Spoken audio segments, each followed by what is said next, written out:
저는 오늘도 새벽 4시에 눈을 뜹니다. 알람도 필요 없었죠. 30년 넘게 이 시간에 일어났으니까요.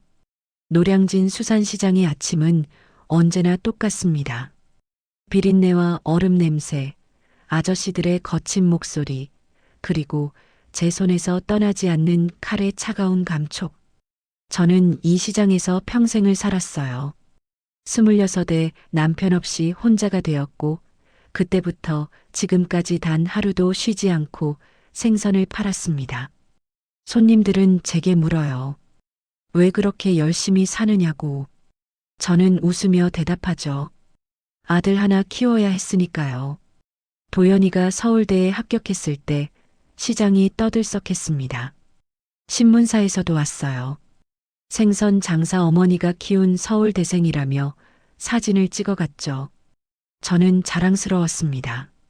아니, 자랑스러워야 했어요. 그게 제가 이 삶을 견딘 이유였으니까요. 도연이는 대기업에 입사했습니다. 처음엔 일주일에 한 번씩 전화가 왔어요. 그러다 한 달에 한 번이 되고 2달에 한 번이 되더니 어느새 명절에만 연락이 오게 됐죠. 저는 이해했습니다. 바쁜 거겠죠. 성공한 사람은 다 바쁜 법이니까요. 그런데 이번엔 좀 이상했어요. 추석이 지나고 한 달이 넘도록 연락이 없었습니다. 문자를 보내도 읽지 않았죠. 전화를 해도 꺼져 있었어요. 처음엔 대수롭지 않게 생각했습니다. 해외 출장이라도 간 걸까요? 아니면 중요한 프로젝트를 맡았을 수도 있죠.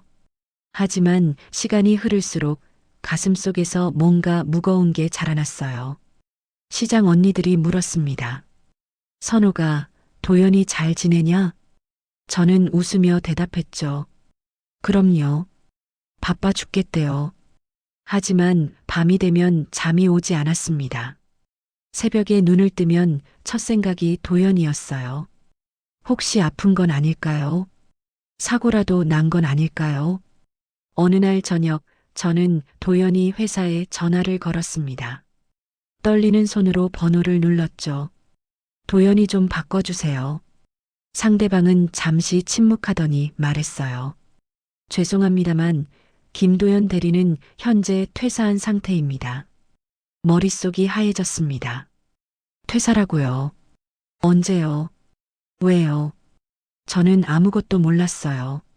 언제 그만뒀는데요? 한 달 전쯤으로 알고 있습니다. 전화를 끊고 나서 저는 한참을 그 자리에 서 있었습니다. 손님들이 지나가고 트럭이 지나가고 시장의 소음이 귓가를 스쳤지만 저는 아무것도 들리지 않았어요. 도연이가 회사를 그만뒀다고요. 저한테 한마디도 없이요. 그날 밤 저는 결심했습니다. 직접 도연이를 찾아가야겠다고, 무슨 일이 있는지 확인해야겠다고. 다음 날 아침 저는 시장 언니한테 가게를 맡기고 도연이 자취방으로 향했어요. 지하철을 3번이나 갈아타고 낯선 동네에 도착했습니다. 복잡한 주택가 골목길을 헤매며 찾아간 그곳. 도연이가 산다는 반지하 방 앞에 섰을 때 저는 가슴이 철렁 내려앉는 걸 느꼈어요. 문틈 사이로 우편물이 수북이 쌓여 있었습니다. 아무도 없는 게 분명했죠. 저는 떨리는 손으로 도어락 버튼을 눌렀습니다. 도연이가 알려준 비밀번호를 입력했죠. 문이 열렸어요. 안으로 들어서는 순간 저는 숨이 막혔습니다. 방 안은 난장판이었어요. 옷가지들이 바닥에 널브러져 있었고 컵라면 용기가 여기저기 굴러다녔습니다. 싱크대엔 설거지가 쌓여 있었고 곰팡이 냄새가 코를 찔렀죠. 이게 제 아들이 살던 곳이라고요. 저는 천천히 방 안을 둘러봤습니다. 책상 위에 뭔가 놓여 있었어요. 가까이 가서 보니 약봉지였습니다. 처방전도 없이 그냥 비닐봉지에 담긴 알약들이었죠. 그 옆엔 구겨진 종이들이 흩어져 있었어요. 손을 뻗어 그 종이들을 펼쳤습니다. 도박 전표였어요. 카지노, 불법 스포츠 도박, 온라인 게임 머니. 금액이 적혀 있었는데 제가 1년을 벌어도 모을 수 없는 돈이었습니다.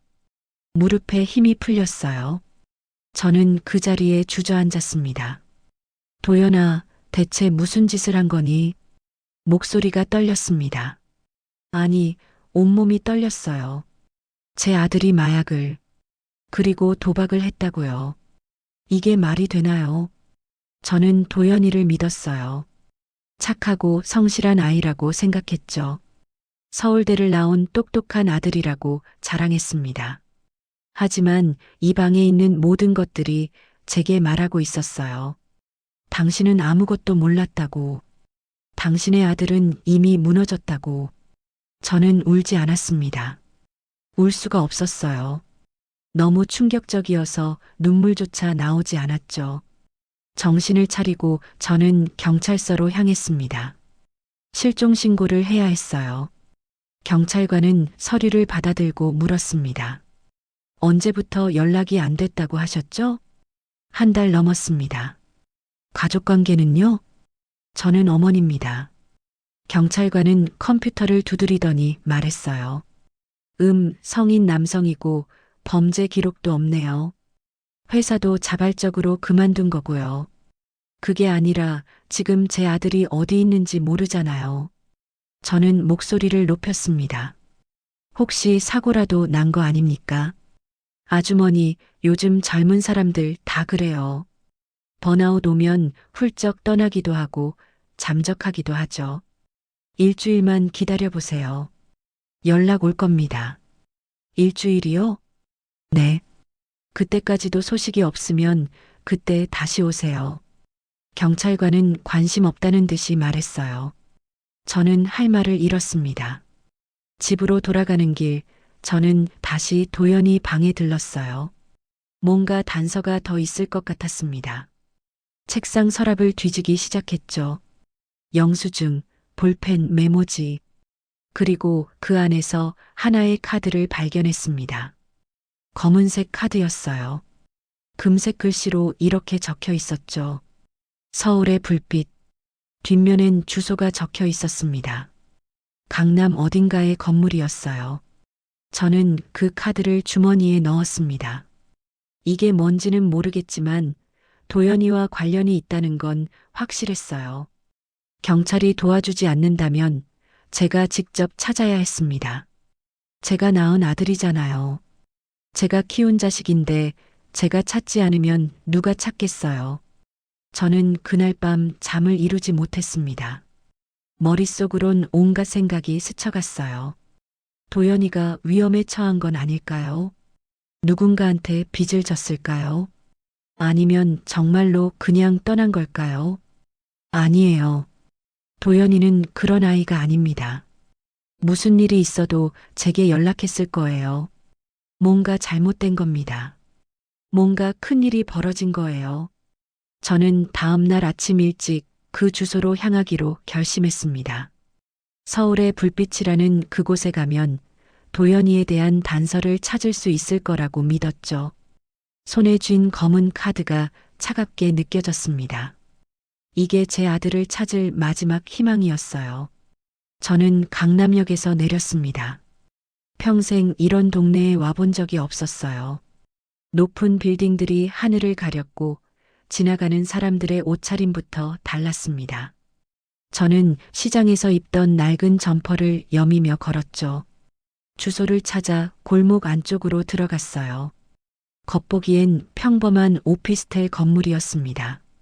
하지만 지하로 내려가는 계단이 보였죠. 간판도 없었어요. 그냥 검은 문 하나만 있었습니다. 문 앞에 서자 누군가 나왔어요. 양복을 입은 남자였습니다. 어떻게 오셨습니까? 목소리가 차갑게 느껴졌어요. 저기요. 제 아들을 찾고 있어요. 저는 떨리는 목소리로 말했습니다. 여긴 회원제 라운지입니다. 초대 없이는 못 들어가십니다. 아들이 여기 왔었어요. 김도현이라고. 남자의 표정이 미묘하게 변했습니다. 뭔가 아는 것 같았어요. 잠시만요. 남자가 안으로 들어갔습니다. 저는 그 자리에서 기다렸죠. 손이 떨렸어요. 발도 떨렸습니다. 조금 있다가 다른 사람이 나왔어요. 나이 든 여자였는데 화장을 진하게 했더군요. 김도연 어머니세요? 네, 맞습니다. 들어오세요. 문이 열렸습니다. 안으로 들어서는 순간 저는 숨이 막혔어요. 완전히 다른 세계였습니다. 붉은 조명이 복도를 비췄고 어디선가 음악 소리가 들렸죠. 복도 양옆으론 방문들이 늘어서 있었습니다. 여자가 앞서 걸으며 말했어요. 아드님 일로 오셨다면서요? 네. 도연이가 여기 왔었나요? 왔었죠. 하지만 지금은 출입 금지입니다. 왜요? 무슨 일이 있었어요? 여자는 대답하지 않았습니다. 그저 한 방으로 저를 안내했죠. 방 안에 들어가자 벽에 사진들이 붙어 있었어요. 10명쯤 되는 젊은 남자들의 얼굴이었습니다. 그리고 그 가운데 도연이가 있었어요. 출입금지 명단입니다. 아드님은 이곳에서 문제를 일으켰어요. 저는 도연이 사진을 바라봤습니다. 언제 찍은 건지 모르겠지만 도연이 얼굴은 헬쑥했어요. 눈빛도 이상했습니다. 무슨 문제요? 마약 소지로 적발됐습니다. 우리 라운지는 그런 거 절대 용납 안 해요. 마약이라는 말에 머리가 멍해졌습니다. 도연이가 대체 여기서 뭘 한 겁니까? 그건 저희가 알 바 아닙니다. 손님들이 무슨 일을 하든 우리는 공간만 제공할 뿐이에요. 여자는 무표정하게 말했습니다. 도연이가 어디 있는지 아세요? 모릅니다. 한 달 전에 나간 뒤로 못 봤어요. 다른 사람들은요? 도연이랑 친한 사람 없었어요? 여자는 잠시 생각하더니 말했습니다. 정지훈이라고 있었죠. 아드님이랑 자주 같이 다녔어요. 어디서 만날 수 있습니까? 우리 회원 정보는 못 드립니다. 제발이요. 제 아들 찾는 거예요. 저는 거의 애원하듯 말했습니다. 여자는 한숨을 쉬더니 메모지에 뭔가를 적어줬어요. 여기 전화번호예요. 직접 연락해 보세요. 우리한테 들었다는 말은 하지 마시고요. 저는 메모지를 받아들었습니다. 손이 떨렸죠. 밖으로 나왔을 때 저는 어지러웠어요. 햇빛이 너무 밝게 느껴졌습니다. 제 아들이 그런 곳을 드나들었다고요. 마약을 했다고요. 도대체 언제부터였을까요? 저는 왜 몰랐을까요? 가슴이 미어졌습니다. 숨을 쉬는 게 힘들었어요. 지하철역으로 가는 길, 저는 누군가 뒤를 따라오는 것 같은 기분이 들었습니다. 뒤를 돌아봤지만 아무도 없었어요. 그냥 제 착각이겠죠. 하지만 불안감은 계속됐습니다. 뭔가 잘못된 일에 발을 들여놓은 것 같았어요. 집에 도착해서 저는 메모지를 꺼냈습니다. 정지훈이라는 사람의 전화번호였죠. 저는 망설였어요. 전화를 해도 될까요? 혹시 위험한 일은 아닐까요? 하지만 선택의 여지가 없었습니다. 도연이를 찾아야 했어요. 저는 전화를 걸었습니다. 신호음이 길게 울렸죠. 여보세요. 젊은 남자 목소리였어요. 저 정지훈 씨죠? 누구세요? 김도연 어머니입니다. 전화 너머로 침묵이 흘렀습니다. 긴 침묵이었어요. 어떻게 제 번호를 아셨죠? 서울의 불빛에서 알아냈어요. 지훈 씨, 제발 좀 만나주세요. 도연이 어디 있는지 알아야 해요. 다시 침묵이 흘렀습니다. 내일 오후 3시에 홍대 카페로 오세요. 주소 문자 보낼게요. 고맙습니다. 전화가 끊어졌어요. 저는 그날 밤 한숨도 자지 못했습니다. 내일이면 뭔가 알 수 있을 거예요. 도연이가 어디 있는지, 무슨 일을 겪은 건지. 다만 한 가지는 확실했습니다. 제 아들이 보통 문제에 휘말린 게 아니라는 것. 그리고 저도 이제 그 문제의 한가운데 서 있다는 것이었죠. 다음 날 오후 저는 홍대에 있는 작은 카페에 앉아 있었습니다. 손에 든 커피는 식어가고 있었어요. 저는 커피를 마시지 않았죠. 그냥 컵을 붙잡고 있을 뿐이었습니다. 문이 열리고 한 남자가 들어왔어요. 20대 후반쯤 돼 보였습니다. 깔끔한 옷차림이었지만 얼굴이 상당히 수척했어요. 김도연 어머니시죠? 네, 맞아요. 앉으세요. 정지훈이 제 앞에 앉았습니다.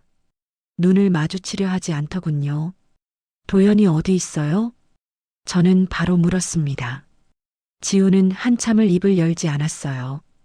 그러다 작은 목소리로 말했죠. 모릅니다. 모른다고요? 진짜 몰라요. 저도 한 달 넘게 연락이 안 돼요. 그럼 마지막으로 언제 봤어요? 지우는 고개를 숙였습니다. 한 달 반쯤 전이요. 그날 도연이가 이상했어요. 겁에 질려 있었죠. 왜요? 무슨 일이 있었습니까? 지우는 주변을 둘러봤어요. 혹시 누가 듣고 있는지 확인하는 것 같았습니다. 아주머니, 도연이가 어떻게 됐는지 정말 모르세요? 아무것도 몰라요.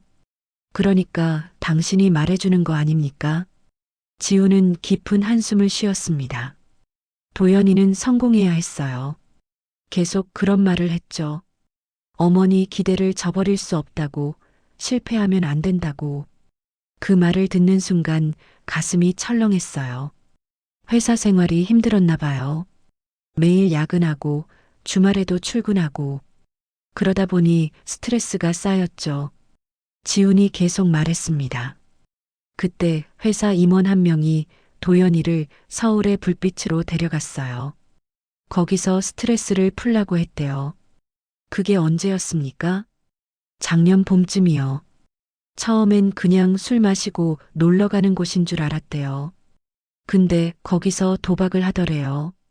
저는 숨을 죽이고 들었습니다. 임원들이 운영하는 비밀 도박장이었어요. 처음엔 작은 돈으로 시작했죠. 근데 도연이가 계속 졌어요. 돈을 잃으면 임원들이 빌려줬대요. 갚으면 된다고 했죠. 그래서 빚이 생긴 겁니까? 네. 몇 천만 원이 넘었어요. 도연이는 갚으려고 더 도박을 했고 더 잃었죠. 악순환이었어요. 지훈의 목소리가 떨렸습니다. 그리고 누군가 도연이한테 마약을 줬어요. 스트레스 없어진다고 자신감 생긴다고 했대요. 도연이는 거절하지 못했어요. 저는 말문이 막혔습니다. 이게 다 사실이란 말인가요? 왜 경찰에 신고하지 않았어요? 할 수 없었어요. 임원들이 워낙 힘 있는 사람들이었거든요. 신고해봤자 묻힐 거라고 했어요. 그럼 도연이는 어쩌려고 한 겁니까? 지우는 주머니에서 무언가를 꺼냈어요. 작은 USB였습니다. 도연이가 마지막으로 만났을 때 이걸 줬어요. 만약 자기한테 무슨 일이 생기면 이걸 경찰에 주라고 했죠. 그 안에 뭐가 들어있는데요? 증거예요. 도박장 운영하는 사람들 명단, 거래 내역, 영상 파일들. 도연이가 몰래 모은 거예요. 저는 USB를 받아들었습니다. 작고 가벼웠지만 무겁게 느껴졌어요. 왜 진작 경찰에 주지 않았습니까? 지우는 고개를 저었어요. 무서웠어요. 솔직히 말하면 저도 겁났어요. 그 사람들이 누군지 아시면 이해하실 거예요. 누군데요?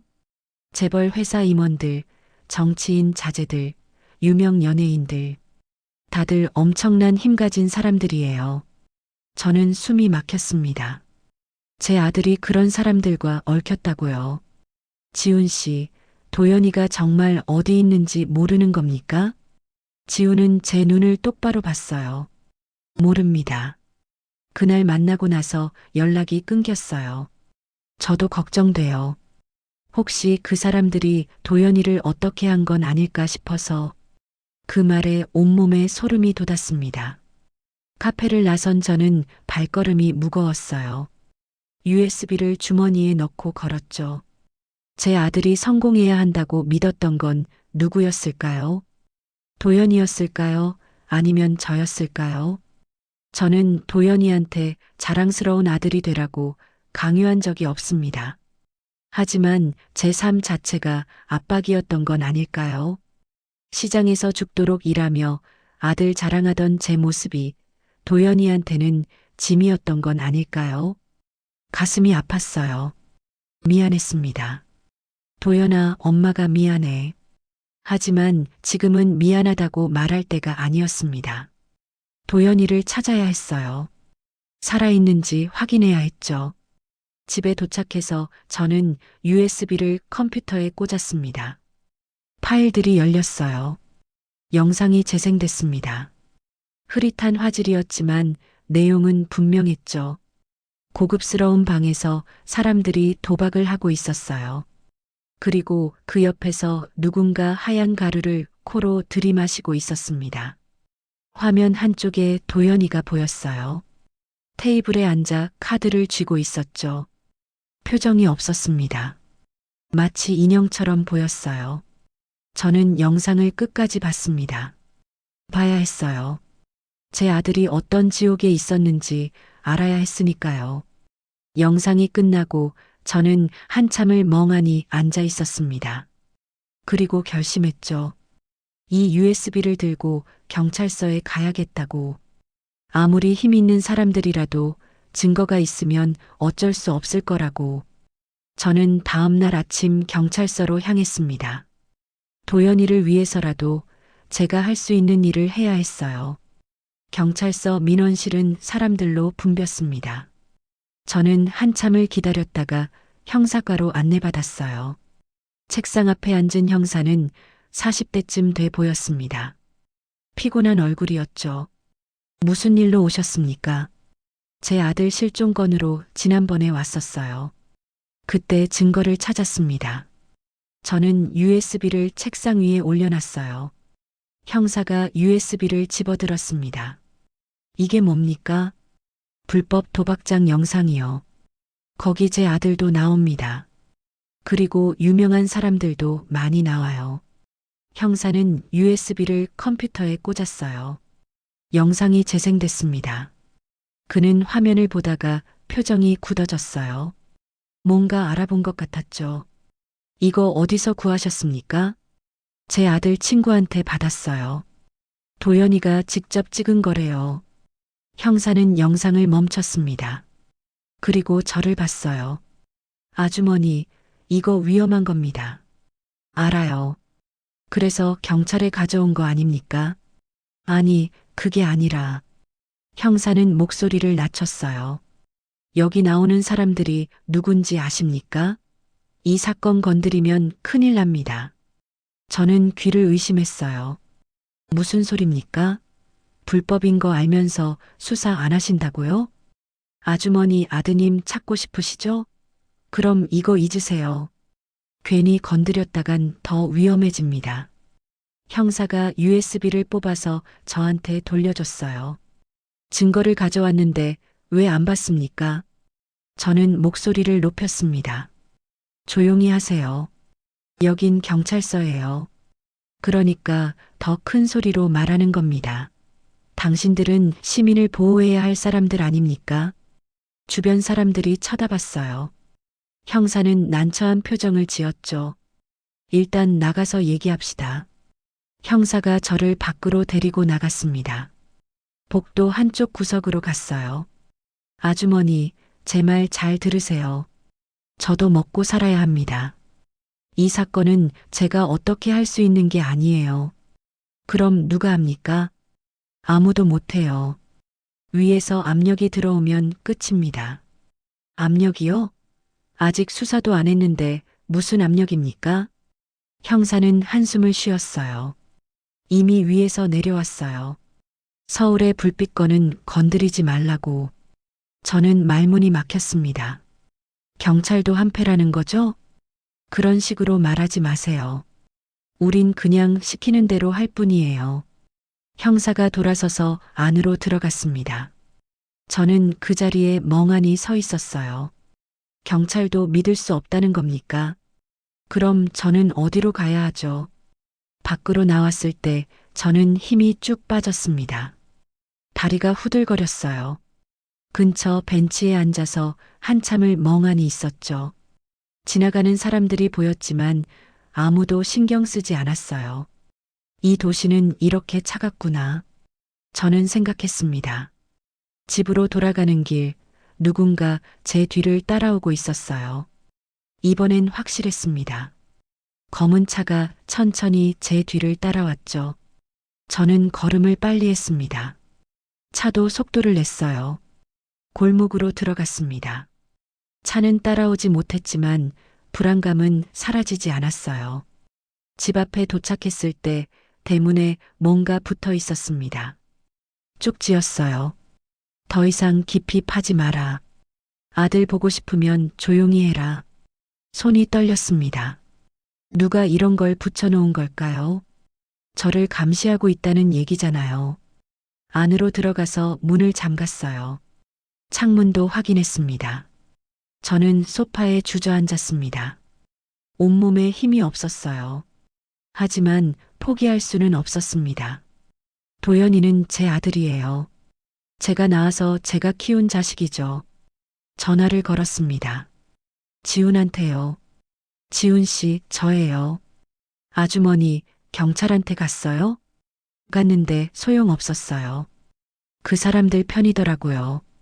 그럴 줄 알았어요. 그런데 지훈 씨, USB 파일 복구할 수 있을까요?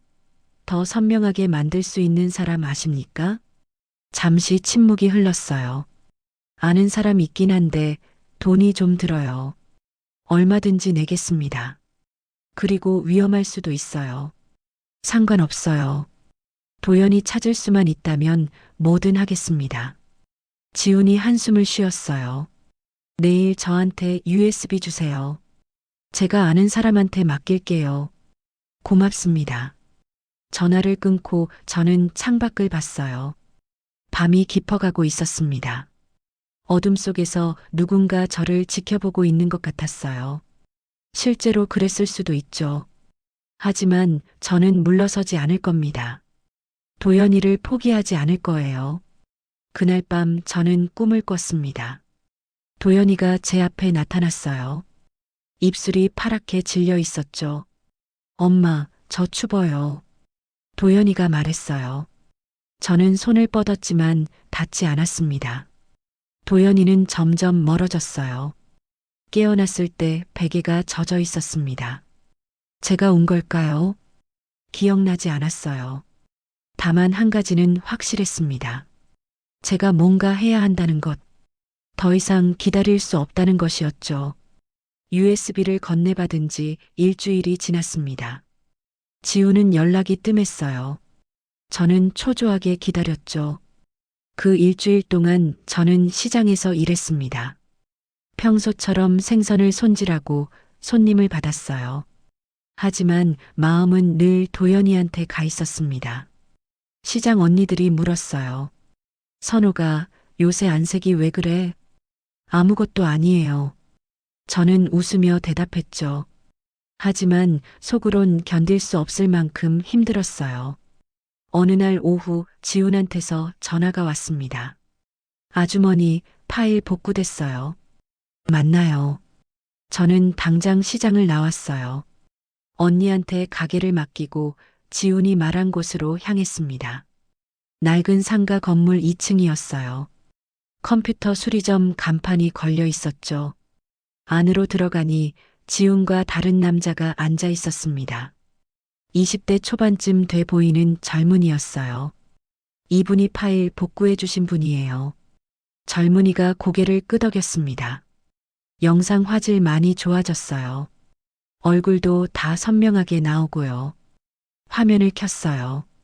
영상이 재생됐습니다. 이전보다 훨씬 선명했어요. 사람들 얼굴이 확실히 보였죠. 저는 그 얼굴들을 봤습니다. 텔레비전에서 본 적 있는 사람들이었어요. 이 사람들 다 유명한 사람들이네요. 그러게요. 재벌 회사 임원들이랑 정치인 자제들, 연예인까지 있어요. 지훈이 말했습니다. 그리고 이것 좀 보세요. 다른 파일이 열렸어요. 문자 대화 내용이었습니다. 도연이 이름이 보였어요. 그리고 누군가와 주고받은 메시지들이 있었죠. 돈 갚아라. 시간 없다. 도연이가 답했어요. 조금만 기다려주세요. 꼭 갚겠습니다. 일주일 준다. 못 갚으면 끝이다. 저는 화면을 보며 눈물이 났습니다. 도연이가 얼마나 힘들었을까요? 아주머니, 이거 언론사에 넘기면 어떨까요? 지훈이 말했어요. 경찰이 안 믿으면 기자들한테 주는 거예요. 그럼 기사화될 거고 그때는 어쩔 수 없이 수사하겠죠. 저는 고개를 끄덕였습니다. 그렇게 합시다. 젊은이가 USB를 복사해 줬어요. 여러 개 만들었습니다. 하나는 아주머니가 가지고 계시고 하나는 제가 보관할게요. 나머지는 여러 곳에 넘기는 거예요. 저는 USB를 받아들었습니다. 고맙습니다. 얼마 드려야 하죠? 괜찮아요. 저도 이런 나쁜 놈들 혼내줘야 한다고 생각해요. 젊은이가 웃으며 말했어요. 그날 저는 신문사로 향했습니다. 큰 언론사는 믿을 수 없을 것 같았어요. 그래서 작은 인터넷 매체를 찾았죠. 기자를 만났습니다. 30대 초반의 여자였어요. 어떤 제보신가요? 불법 도박장 영상입니다. 재벌들이 운영하는 곳이에요. 기자의 눈빛이 달라졌어요. 정말입니까? 증거가 있으신가요? 저는 USB를 건넸습니다. 기자가 영상을 봤어요. 점점 표정이 굳어졌죠. 이거 대단한 특종인데요. 근데 어떻게 구하신 겁니까? 제 아들이 거기 연루됐어요. 그리고 지금 실종됐습니다. 도와주세요. 기자는 고개를 끄덕였어요. 알겠습니다. 기사 쓰겠습니다. 며칠만 시간 주세요. 저는 안도의 한숨을 쉬었습니다. 집으로 돌아가는 길, 저는 처음으로 희망을 느꼈어요. 이제 곧 진실이 밝혀질 거라고 생각했죠. 하지만 그날 밤 끔찍한 소식을 들었습니다. 지훈한테서 전화가 왔어요. 아주머니, 큰일 났어요. 목소리가 떨리고 있었어요. 왜요? 무슨 일이에요? 도연이가 발견됐대요. 가슴이 철렁 내려앉았습니다. 어디서요? 살아있어요? 침묵이 흘렀어요. 긴 침묵이었습니다. 죽었대요. 한강에서 시신으로 발견됐어요. 전화기를 놓쳤습니다. 바닥에 떨어진 휴대폰에서 지훈의 목소리가 들렸지만 저는 아무것도 들을 수 없었어요. 다리에 힘이 풀렸습니다. 주저앉았죠. 숨을 쉴 수가 없었어요. 도연이가 죽었다고요. 제 아들이 죽었다고요. 아니에요. 믿을 수 없어요. 그럴 리 없습니다. 하지만 현실이었어요. 다음 날 아침 저는 영안실로 향했습니다. 차가운 금속 침대 위에 도연이가 누워 있었어요. 하얀 천이 덮여 있었죠. 천을 걷어냈습니다. 도연이 얼굴이 보였어요. 눈을 감고 있었습니다. 마치 자는 것처럼 보였죠. 하지만 차가웠어요. 너무 차가웠습니다. 저는 도연이 손을 잡았어요. 얼음장 같았습니다. 도연아, 목소리가 나오지 않았어요. 엄마가 늦어서 미안해. 눈물이 흘렀습니다. 멈출 수 없었어요. 경찰은 자살이라고 했습니다. 마약 과다 복용 후 스스로 목숨을 끊었다고 했죠. 하지만 저는 믿지 않았어요. 도연이는 그럴 아이가 아니에요. 누군가 도연이를 죽였습니다. 그리고 자살로 위장한 거예요. 영안실을 나오면서 저는 결심했습니다. 복수하겠다고. 도연이를 죽인 놈들을 반드시 찾아내겠다고. 이제 더 이상 슬퍼할 시간이 없었어요. 싸워야 할 시간이었습니다. 도연이 장례를 치렀습니다. 시장 사람들이 와줬어요. 조문객은 많지 않았죠. 3일장을 마치고 저는 다시 움직이기 시작했습니다. 기자한테 연락했어요. 기사는 언제 나오냐고 물었죠. 죄송한데요. 기사 못 쓸 것 같아요. 왜요? 증거도 다 있잖아요. 위에서 반대했어요. 너무 위험한 내용이라고. 괜히 건드렸다간 소송 당한다고 하더라고요. 그럼 다른 데는요? 다 똑같을 거예요. 아무도 안 다룰 겁니다. 전화가 끊어졌어요. 저는 허탈하게 웃었습니다. 언론도 안 되는구나.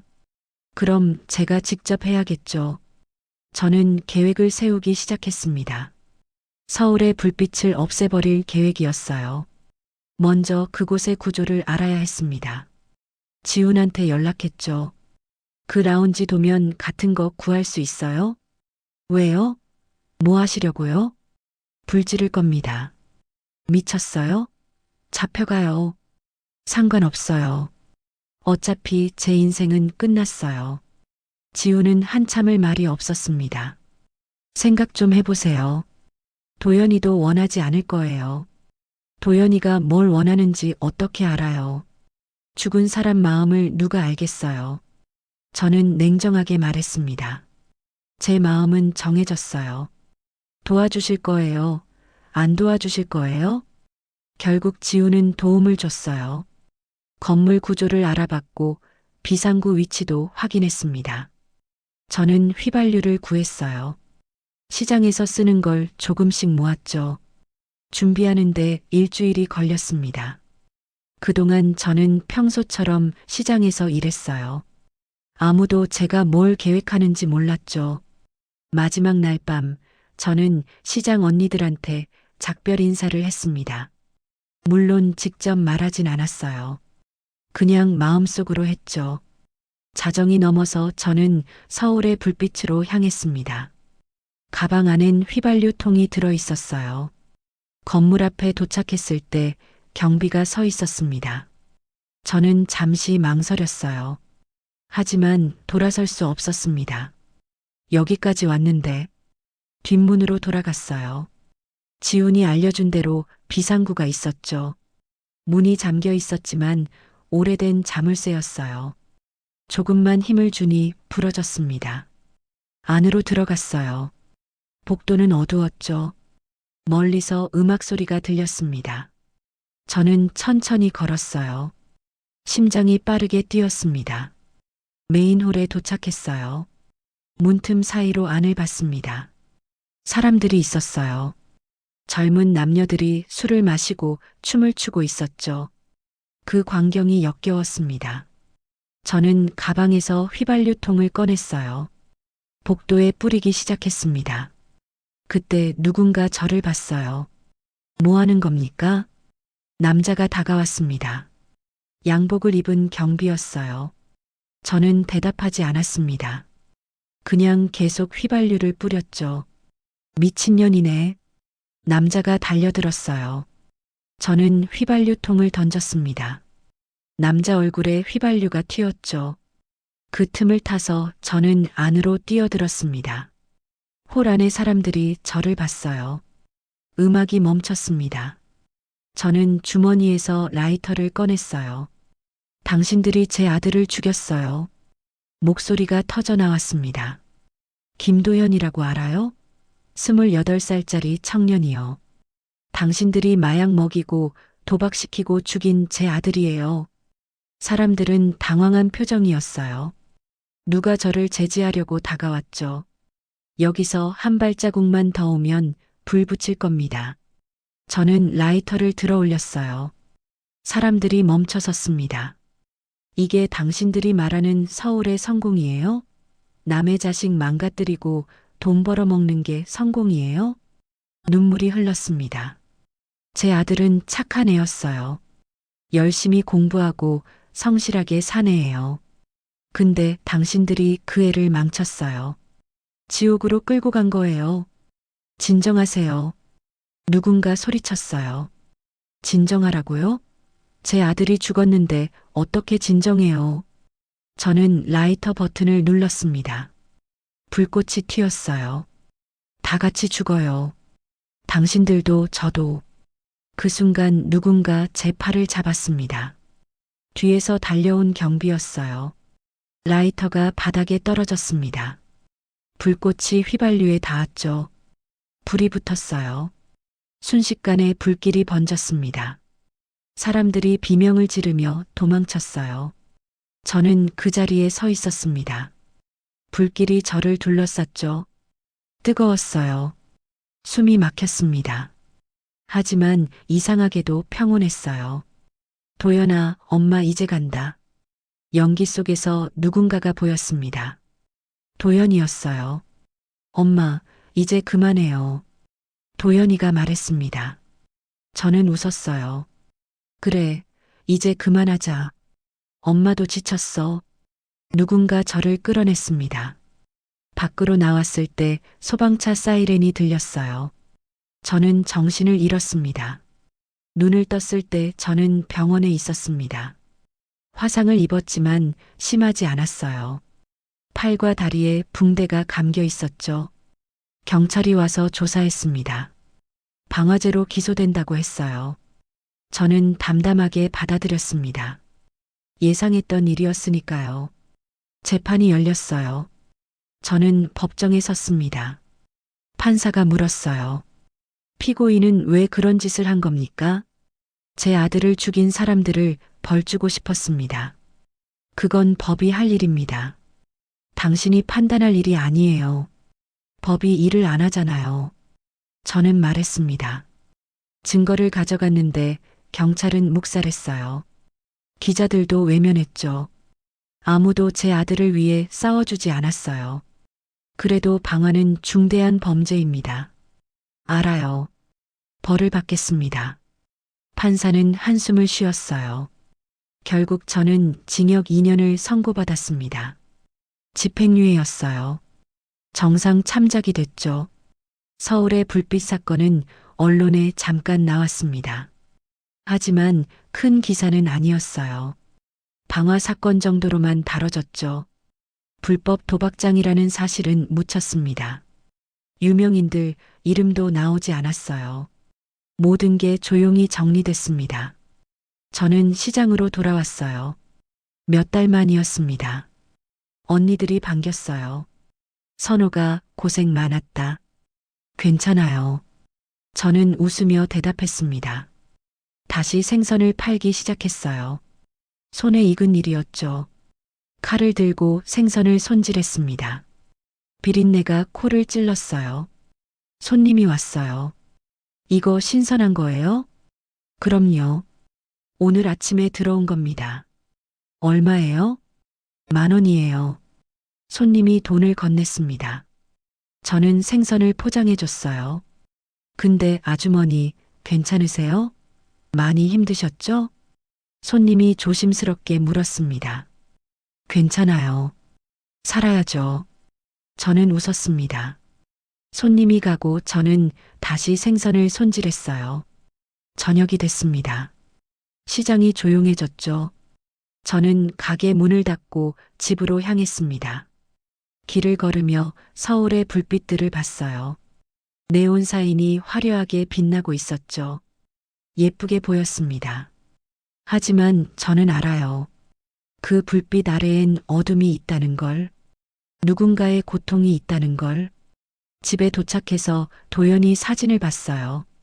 어렸을 때 찍은 사진이었죠. 환하게 웃고 있었습니다.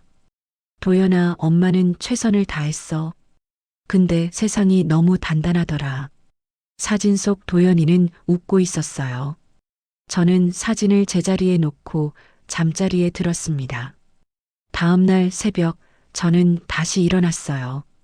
4시였습니다. 시장으로 향했죠. 오늘도 생선을 팔아야 했으니까요. 새벽 시장은 활기찼습니다. 사람들이 오가고 트럭이 물건을 실어 날랐어요. 저는 제자리에 섰습니다. 칼을 들고 생선을 손질하기 시작했죠. 손님이 왔어요. 이거 신선해요? 제일 싱싱한 겁니다. 저는 생선을 보여줬어요. 근데 꼭 냄새 맡아보세요. 겉만 봐선 모르거든요. 손님이 고개를 끄덕였습니다. 겉이 반짝인다고 다 좋은 건 아니니까요. 저는 말을 이었습니다. 손님이 생선 냄새를 맡았어요. 좋네요. 이거 주세요. 네, 포장해 드릴게요. 저는 생선을 포장했습니다. 손님이 가고 또 다른 손님이 왔어요. 하루가 시작됐습니다. 평범한 하루였죠. 하지만 저는 알아요. 이 도시 어딘가에선 아직도 누군가가 고통받고 있다는 걸. 서울의 불빛 아래에서요. 그리고 그 냄새는 쉽게 사라지지 않는다는 것도. 저는 오늘도 생선을 팔았습니다. 내일도 팔 거예요. 그게 제가 할 수 있는 일이니까요. 살아남는 것, 그게 전부였습니다.